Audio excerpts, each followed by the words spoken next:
Good morning my students, welcome my channel TKB tutorial. আজকে তোমাদের ক্লাসে আলোচনা করব রায় ও মার্টিনের পেজ নাম্বার 137 অর্থাৎ মডেল কোশ্চেন পেপার 1 এর 1 দাগ এবং 2 দাগের প্রশ্নগুলো। দেখো 1 দাগে যে অঙ্কটা রয়েছে আমরা ভালো করে পড়ে নিই। কোনো যৌথ ব্যবসায় 3 বন্ধুর মূলধন যথাক্রমে 300 টাকা, 250 টাকা এবং 350 টাকা। একই সময় পরে তাদের লভ্যাংশের অনুপাত হবে। তাহলে দেখো আমরা অংশীদের ব্যবসায় লভ্যাংশটা বন্টন করি তাদের মূলধনের অনুপাতে। যেহেতু 3 জন একই সময় ধরে মূলধন খাটিয়েছে ব্যবসায়, অর্থাৎ এটা হলো একটি সরল অংশীদারি ব্যবসা। অতএব আমরা রাবটা কি করব না লিখব 3 বন্ধুর লভ্যাংশের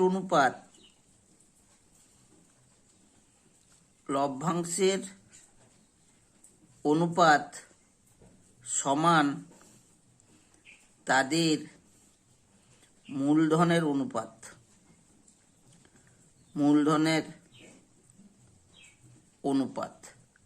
তাহলে মূলধন কত না প্রথম জনের রয়েছে দেখো 300 টাকা, দ্বিতীয় জনের রয়েছে 250 টাকা আর তৃতীয় জনের রয়েছে 350 টাকা। তাহলে আমরা যদি 0 0 কেটে দিই, 5 6 30, 5 5 25, 5 7 35, অর্থাৎ লভ্যাংশের অনুপাত হবে 6:5:7। দেখো আমার সঠিক অপশানটা রয়েছে সিতে, তাহলে আমরা লিখব সি 6:5:7। নেক্সট 2 দাগে দেখো ax² + bx + c = 0, যেখানে a ≠ 0। সমীকরণের বীজদ্বয় বাস্তব এবং সমান হলে b² - 4ac হবে কি না আমরা এটা একবারে সরাসরি জানি যে কোনো দ্বিঘাত সমীকরণের বীজদ্বয় বাস্তব এবং সমান হবে যদি তার নিরূপক 0 হয়, অর্থাৎ b² - 4ac = 0 হয়। তাহলে দেখো আমার সঠিক অপশানটা হবে বি, b² - 4ac = 0। নেক্সট 3 দাগে দেখো 3 দাগে রয়েছে y - z = 1/x, z - x = 1/y এবং x - y = 1/z হয়, তবে 3টি ভেদ ধ্রুবকের সমষ্টি হবে। তাহলে আমরা 3টা ভেদকে আমরা প্রথমে সমীকরণে পরিণত করে নেব। তাহলে দেখো কিভাবে করছি আমরা দেখে নিই। তাহলে y - z = 1/x, একে যদি তোমরা ইকুয়েশনে পরিণত করো কি করবে না y - z = k × 1/x। k একটি অশূন্য ভেদ ধ্রুবক। দেখো আমি যদি কোনাকুনি গুণ করে নিই, অর্থাৎ এক্সটার সঙ্গে যদি এর সঙ্গে গুণ করে দিই, তাহলে আমরা কি পাবো k = xy - xz। একই রকমভাবে দ্বিতীয় সম্পর্কটা থেকে লিখি আমরা z - x = 1/y implies that z - x = আমরা এই প্রথমটাতে k ধরেছি, তারপরটা আমরা l ধরে নিই l × 1/y। তাহলে আমরা যদি কোনাকুনি গুণ করি তাহলে দেখো আমরা পাচ্ছি l = yz - xy। তৃতীয় সম্পর্কটা থেকে আমরা কি লিখতে পারবো না x - y = 1/z। তাহলে implies that x - y = m × 1/z। দেখো যদি আমরা বজ্রগুণ করে নিই তাহলে কত পাবো না m = পাবো xz - yz। আমাকে এখানে বলছে 3টি ভেদ ধ্রুবকের সমষ্টি, অর্থাৎ আমরা ভেদ ধ্রুবক আমরা ধরেছি k, l আর m।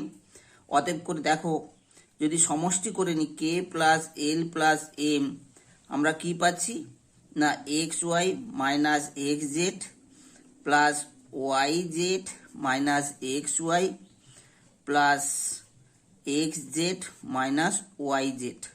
দেখো X Y minus X Y কেটে যাবে, X Z plus X Z কেটে যাবে, Y Z minus Y Z কেটে যাবে। তাহলে আমরা ভেদ ধ্রুবক তিনটি সমষ্টি পেলাম 0। তাহলে অপশান আমার ডি সঠিক উত্তর। নেক্সট দেখো 4 দাগে রয়েছে দুটি নিরেট গোলকের বক্রতলের ক্ষেত্রফলের অনুপাত 16:9, তাদের আয়তনের অনুপাত কত হবে? তাহলে দেখো দুটো নিরেট গোলক, তাদের বক্রতলের ক্ষেত্রফলের অনুপাত 16:9। তাহলে এখান থেকে আমরা বুঝতে পারছি প্রথম গোলকটা অপেক্ষাকৃত একটু বড় হবে আর দ্বিতীয় গোলকটা অপেক্ষাকৃত একটু ছোট হবে। আমি এই প্রথম গোলকের ব্যাসার্ধটাকে ধরে নিলাম R1 আর দ্বিতীয় গোলকের ব্যাসার্ধটা যদি আমি R2 ধরে নিই, দেখো কি দেওয়া আছে তাদের বক্রতলের ক্ষেত্রফল, অর্থাৎ একটা গোলকের বক্রতল এর ক্ষেত্রফলের সূত্রটা আমরা স্মরণ করে নিই না 4πr²। তাহলে প্রথম গোলকের বক্রতলের ক্ষেত্রফল কত পাবো না 4πr1² বাই দ্বিতীয় গোলকের বক্রতলের ক্ষেত্রফল কত পাবো 4πr2²। এইটা কত দেওয়া আছে 16/9। ইমপ্লাইজ দ্যাট কি পাচ্ছি আমরা, দেখো 4π আমরা কেটে দিতে পারি। তাহলে R1/R2, দেখো এটা স্কোয়ার ছিল, আমি যদি এটা স্কোয়ার তুলে দিই তাহলে পাশে আমরা বর্গমূল করব, 16/9 সমান 4/3। তাহলে R1/R2 আমরা পেলাম 4/3। এখন তাদের আয়তনের অনুপাত, অর্থাৎ স্মরণ করে নিই গোলকের আমাদের আয়তনের সূত্রটা কি না 4/3πr1³ আর দ্বিতীয় গোলকের আয়তন হবে কত 4/3πr2³। তাহলে দেখো আগের মতো এখানেও 4/3π কেটে দেব, তাহলে আমরা পাবো R1/R2 এর হোল কিউব। একটু ভালো করে লক্ষ্য করো, আমরা R1/R2 বের করে ফেলেছি, 4/3 তার যদি আমরা কিউব করে নিই তাহলে আমরা কত পাবো 4 4 16 4 64 বাই 3 3 9 3 27। তাহলে দেখো দুটি গোলকের আয়তনের অনুপাত পাবো আমরা 64:27। তাহলে আমাদের সঠিক অপশানটা কোনটা হবে এ, অপশান এ। তাহলে 64:27। নেক্সট দেখো 5 দাগে রয়েছে একটি লম্ববৃত্তাকার শঙ্কুর ব্যাসার্ধের দৈর্ঘ্য একই রেখে উচ্চতা দ্বিগুণ করলে শঙ্কুটির আয়তন বৃদ্ধি পায় কত %? তাহলে আমাদের একটু রাফ ওয়ার্ক করে নিতে হবে। আমি প্রথমে একটা শঙ্কু এঁকে নিই, এই শঙ্কুর ব্যাসার্ধ আর ধরে নিলাম আর উচ্চতাটা এইচ ধরে নিলাম। তাহলে আয়তন কত পাবো আমরা না আয়তন = 1/3 πr²h ঘন একক। তাহলে একটা শঙ্কু আমরা আঁকলাম যার ব্যাসার্ধ ধরলাম আর উচ্চতা ধরলাম এইচ, তাহলে আয়তন এইটা হবে। বলছে শঙ্কুর ব্যাসার্ধের দৈর্ঘ্য একই রেখে, অর্থাৎ আমি আর একটা শঙ্কু আঁকবো যার ব্যাসার্ধটা একই রয়েছে, অর্থাৎ ব্যাসার্ধটা আর রয়েছে। দেখো উচ্চতাটা দ্বিগুণ করলাম, অর্থাৎ আগে উচ্চতা এইচ ছিল, এখন উচ্চতা হলো 2h। তাহলে পরিবর্তিত শঙ্কুর আয়তনটা আমরা কত পাবো না আয়তন = 1/3 πr²। এইচের জায়গায় লিখবো আমরা 2h ঘন একক। তাহলে কত পাচ্ছি না 2 হোল ইন্টু 1/3 πr²h ঘন একক। দেখো এই আয়তনটাকে আমরা যদি উপরেরটাকে ভি অক্ষর দ্বারা সূচিত করি, দেখো পরিবর্তিত শঙ্কুর আয়তনটা হলো তার দ্বিগুণ অর্থাৎ 2v। তাহলে আয়তনটা বাড়লো কত, তাহলে আয়তন বৃদ্ধি পায়, আয়তন বৃদ্ধি পায় সমান 2v minus V equal to V. তাহলে আয়তন বৃদ্ধির হার কত? আয়তন বৃদ্ধির হার, আমরা হার বের করার নিয়মটা স্মরণ করিনি না, যতটা বেড়েছে সেটা উপরে, প্রথমে যেটা ছিল অর্থাৎ প্রথমে ছিল ভি সেটা নিচে, গুণিতক 100%। তাহলে আমরা কি পেলাম? ভি ভি কেটে গেল, তাহলে পেলাম 100%। অর্থাৎ যদি উচ্চতাটা দ্বিগুণ করি ব্যাসার্ধ একই রেখে, তাহলে আয়তন বৃদ্ধি পাবে 100%। তাহলে দেখো আমার উত্তরটা হবে সি।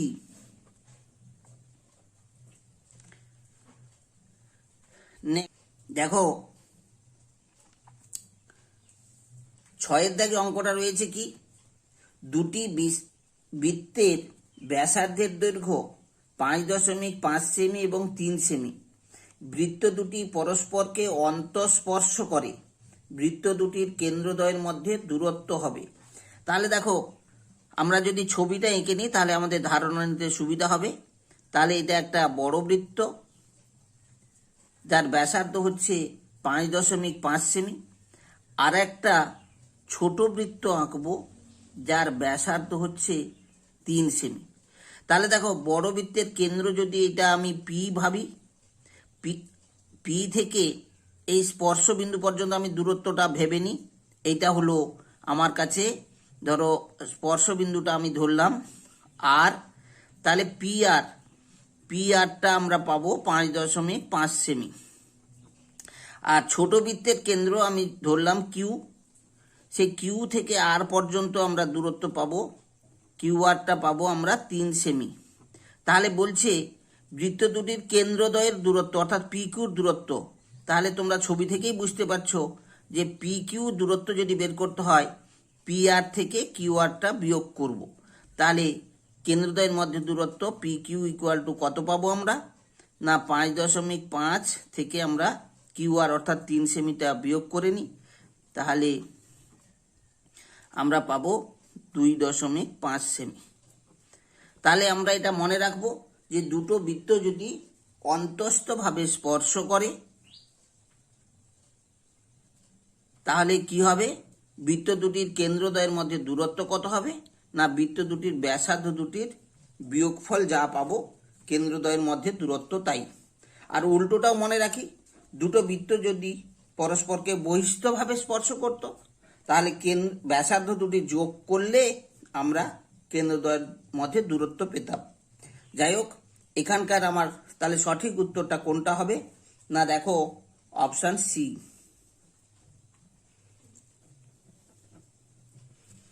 নেক্সট দেখো 7 দাগে তোমাদের প্রশ্নে একটা ছবি আঁকা আছে। এ বি সি একটা ত্রিভুজ, এ বির উপর ডি একটা বিন্দু, এসির উপর ই একটা বিন্দু এমন ভাবে আছে যে ডিটা বিসির সঙ্গে সমান্তরাল। এখন তোমাকে দেওয়া আছে এডি equal to x minus 3, DB equal two 3x minus 19, আর এ ই দেওয়া আছে এক্স, ই সি দেওয়া আছে 3x প্লাস 4। বলছে এই সম্পর্কটা যদি থেকে এক্স এর মান নির্ণয় করো, অর্থাৎ এক্স এর মান কত হবে। একটু আমরা দেখে নিই। এই ছবিটা আমরা থ্যালাসের উপপাদ্য অনুযায়ী কল্পনা করতে পারি যে কোনো ত্রিভুজের কোনো বাহুর সমান্তরাল যদি সরলরেখা পাই তা কি করে? না ত্রিভুজের অপর দুটি বাহুকে সমানুপাতে বিভক্ত করে। তাহলে আমি এইভাবে রাফ ওয়ার্কটা করব যে যেহেতু ডিই সমান্তরাল বিসি, অতএব আমরা লিখে নিতে পারবো AD by DB equal to এই বাই ইসি। তাহলে এটা থ্যালাসের উপপাদ্য অনুযায়ী লিখলাম। এবারে দেখো প্রদত্ত মানগুলো আমরা বসিয়ে নেব। তাহলে বা এডির মান দেওয়া আছে দেখো এক্স প্লাস 3, ডিবির মান দেওয়া আছে 3x প্লাস 19 ইকুয়াল টু এই দেওয়া আছে এক্স আর ইসি দেওয়া আছে 3x প্লাস 4। তাহলে যদি আমরা কোনাকুনি গুণ করে নিই তাহলে আমরা কি পাবো না পাচ্ছি, দেখো 3x এর সঙ্গে x গুণ করলাম 3x স্কোয়ার, x এর সঙ্গে 19 গুণ করলে পাবো 19x। তাহলে x এর সঙ্গে এটা যদি গুণ করি তাহলে 3x স্কোয়ার প্লাস 4x, 3 এর সঙ্গে আবার যদি গুণ করি তাহলে 9x প্লাস 12। তাহলে আমরা x গুলোকে আমরা এক পাশে নিয়ে নিই, 3x square plus 19x minus 3x square minus 13x equal to আমার দেখো ডান পাশে 12 পড়ে রয়েছে। তাহলে 3x স্কোয়ার কেটে গেল, তাহলে পড়ে থাকলো 6x ইকুয়াল টু 12। তাহলে বা x ইকুয়াল টু আমরা কত পাচ্ছি 12/6 ইকুয়াল টু 2। দেখো সঠিক অপশানটা হবে ডি।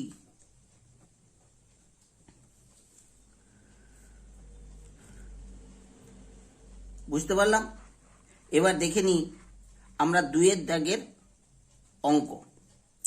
দেখো 2 দাগের প্রথম যে অঙ্কটা রয়েছে যদি বি সমানুপাতি এ কিউব হয়, এ এর বৃদ্ধি 2:3 অনুপাতে হলে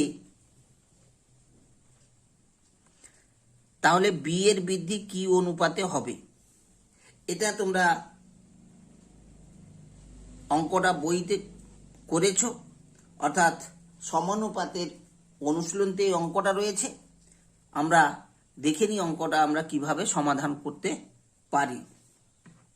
দেখো আমি অঙ্কটা এইভাবে শুরু করব, বি সমানুপাতি A cube implies that B equal to K A cube. তাহলে আমরা কে একটা অশূন্য ভেদ ধ্রুবক ধরে নিলাম, তাহলে ডান পাশে লিখে নিতে পারি কে একটি অশূন্য ভেদ ধ্রুবক।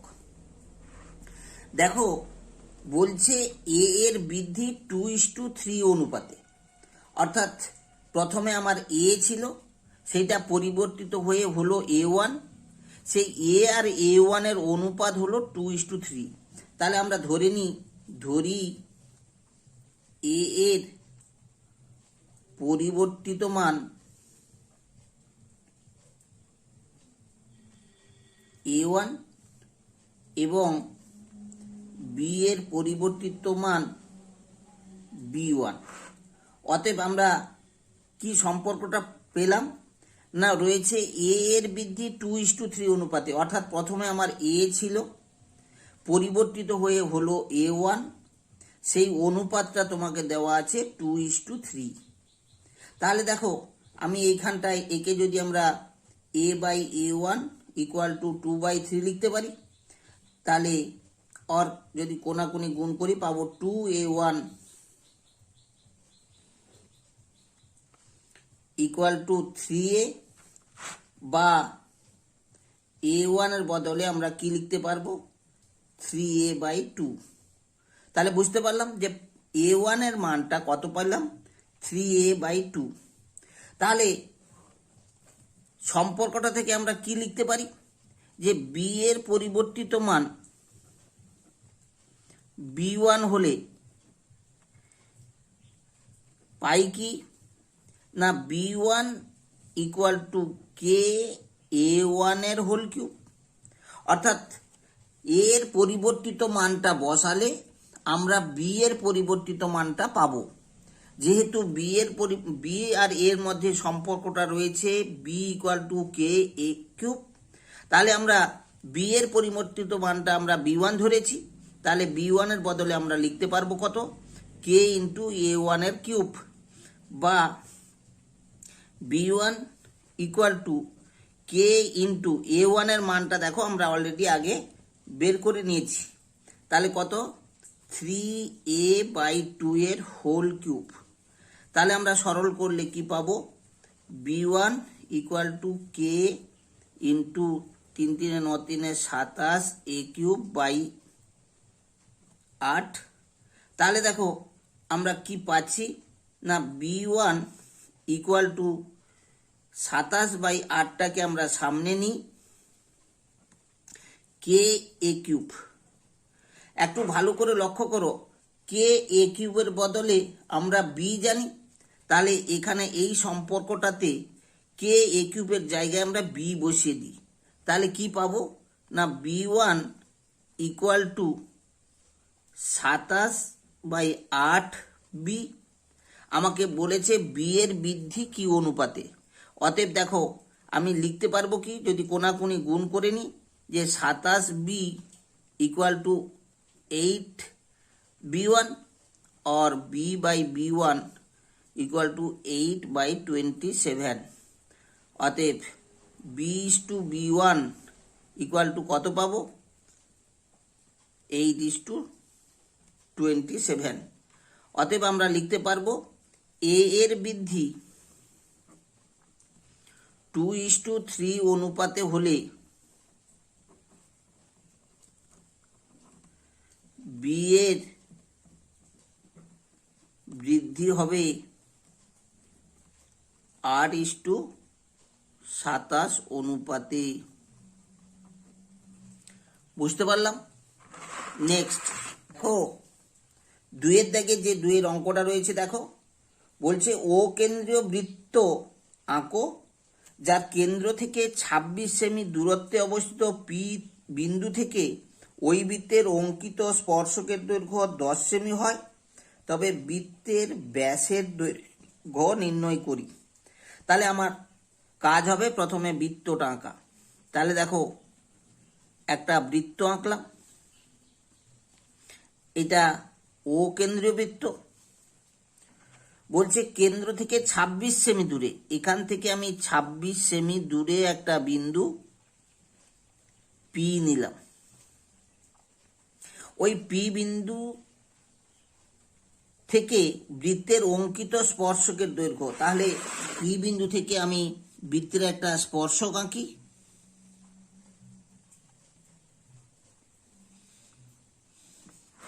মনে করে নাও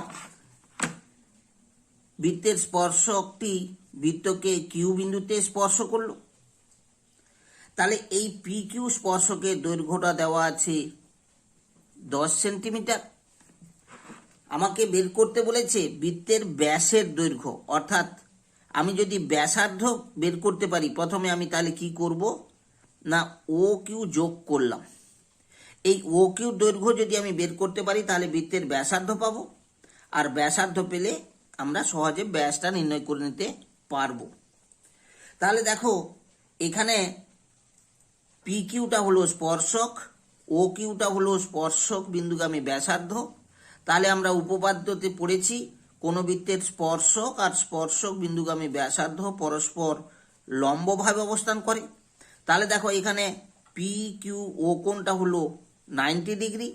তাহলে দেখো ও পিটা হলো অতিভুজ আর পি কিউটা হলো লম্ব ধরতে পারি, ভূমি ধরতে পারি। তাহলে আমার জানা নেই ও কিউ। তাহলে আমরা পিথাগোরাসের সূত্র অনুযায়ী কি লিখতে পারবো না ত্রিভুজ ও পি কিউ সমকোণী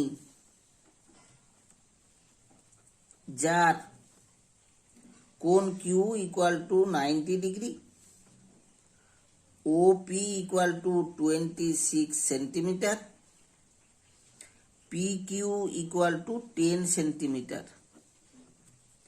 অতএব পিথাগোরাসের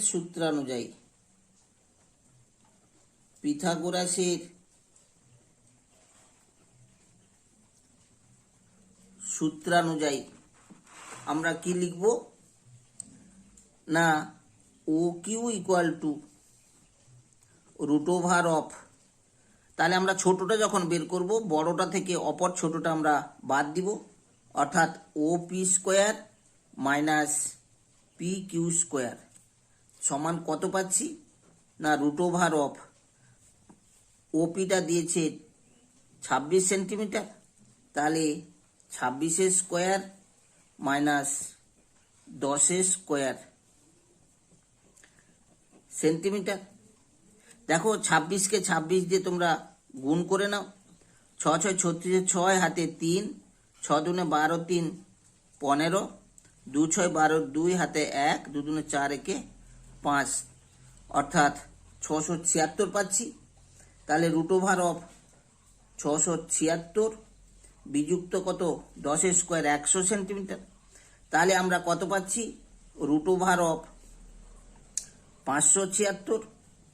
তাহলে আমরা জানি যে 24-এর বর্গ হচ্ছে 576। তাহলে 576-এর বর্গমূল করলে পাবো আমরা 24 সেমি। তাহলে দেখো ও কিউটা আমরা পেয়ে গেলাম 24 সেমি।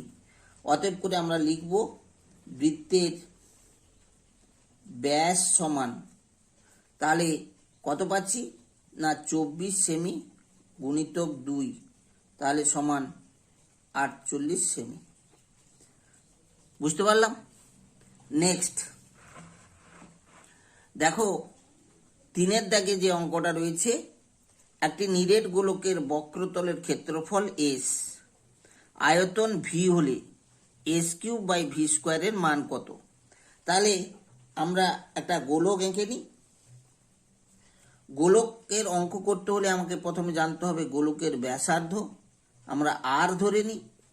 তাহলে অঙ্কটা আমরা এইভাবে শুরু করব। ধরি গোলকের ব্যাসার্ধ ইকুয়াল টু আর একক। অতএব বক্রতলের ক্ষেত্রফল এইচ দিয়েছে, অতএব বক্রতলের ক্ষেত্রফল এস সমান কত স্মরণ করে নি। গোলকের বক্রতলের ক্ষেত্রফল হচ্ছে 4 পাই আর স্কোয়ার বর্গ একক। আর কি দেওয়া আছে? আয়তন ভি, আয়তন ভি ইকুয়াল টু কত না সে রাশিমালাটাও স্মরণ করে নি আমরা। গোলকের আয়তন 4/3 পাই আর কিউব ঘন একক। তাহলে আমরা এস আর ভির মানটা কি পাবো সেই রাশিমালাটা পেয়ে গেলাম। এবারে দেখো আমাকে বের করতে বলেছে S cube by V square. অতএব আমি লিখব S cube by V square. দেখো এস এর মান যা পেয়েছি 4 পাই আর স্কোয়ার, তার কিউব করব। আর ভির মান যা পেয়েছি 4/3 পাই আর কিউব, তার স্কোয়ার করব। দেখো সরল করলে কত পাচ্ছি? 4 4 16 4 64 পাই cube R R to the পাওয়ার 6। আর নিচেরটা সরল করলে কত পাচ্ছি? দেখো 4 4 16 বাই 3 স্কোয়ার হচ্ছে 9 পাই স্কোয়ার আর টু দি পাওয়ার 6 সমান। দেখো আমরা এই সংখ্যাগুলোকে আগে সরল করি। আমরা লিখব 64 গুণিতক এটা 16/9 আছে, উল্টে যাবে 9/16। উপরে দেখো পাই কিউব রয়েছে, নিচে রয়েছে পাই স্কোয়ার। তাহলে দুটা করে যদি পাই কেটে যায় আর একটা পাই থাকবে। আর আর to the power 6 R to the পাওয়ার 6 কেটে গেল। তাহলে আমরা পেলাম কত? 16 4 64, তাহলে 9 4 36 পাই। তাহলে বুঝতে পারলাম, তাহলে এস কিউব বাই ভি স্কোয়ারের মান আমরা পাবো 36 পাই। নেক্সট দেখো 2-এর দাগে যে 4-এর অঙ্কটা রয়েছে, দুটি লম্ববৃত্তাকার শঙ্কুর উচ্চতার অনুপাত 2:3 এবং তাদের ব্যাসার্ধের অনুপাত 3:5, তবে তাদের আয়তনের অনুপাত নির্ণয় করো। তাহলে দেখো দুটো আমরা লম্ববৃত্তাকার শঙ্কু আঁকবো।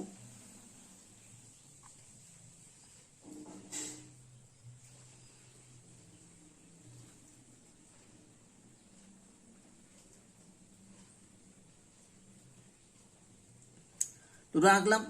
বলছে তাদের উচ্চতার অনুপাত 2:3, অর্থাৎ এর উচ্চতা অনুপাত 2:3। এটা যদি আমি 2h একক ধরি, দ্বিতীয় শঙ্কুর উচ্চতাটা পাবো 3h একক। তাদের ব্যাসার্ধের অনুপাত 3:5, অর্থাৎ এর ব্যাসার্ধ যদি 3r একক ধরি, এর ব্যাসার্ধটা পাবো 5r একক। তাহলে বুঝতে পারলাম। তাহলে আমরা অঙ্কটা কিভাবে সমাধান করব দেখে নিই। দেখো, ধরি প্রথম শঙ্কুর ব্যাসার্ধ, আচ্ছা উচ্চতা প্রথমে ধরেছি, তাহলে প্রথম শঙ্কুর উচ্চতা h1 ইকুয়াল টু 2h একক, আর দ্বিতীয় শঙ্কুর উচ্চতা h2 ইকুয়াল টু কত না 3h একক।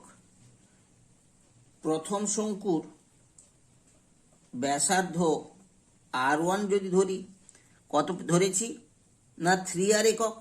তাহলে দেখো ব্যাসার্ধের অনুপাত 3:5 দিয়েছি, তাহলে প্রথমটা যদি 3r আর পরেরটা আমরা 5r ধরেছি, তাহলে প্রথম শঙ্কুর ব্যাসার্ধটা হলো 3r একক, আর দ্বিতীয় শঙ্কুর ব্যাসার্ধ r2 ইকুয়াল টু 5r একক।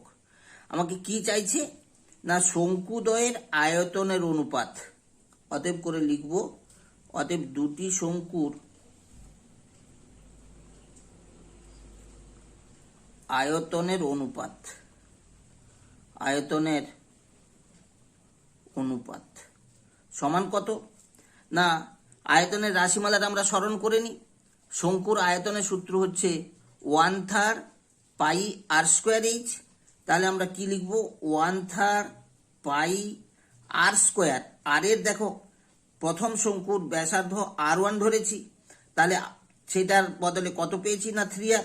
তাহলে আমরা লিখব 3r স্কোয়ার ইন্টু h, এর জায়গায় h1টা বসাবো অর্থাৎ 2h ইজ টু দ্বিতীয় শঙ্কুর আয়তনের সূত্র বসে নিই 1/3 পাই r স্কোয়ারের জায়গায় আমি কত বসাবো না 5r এর স্কোয়ার, এর জায়গায় কত বসাবো 3h।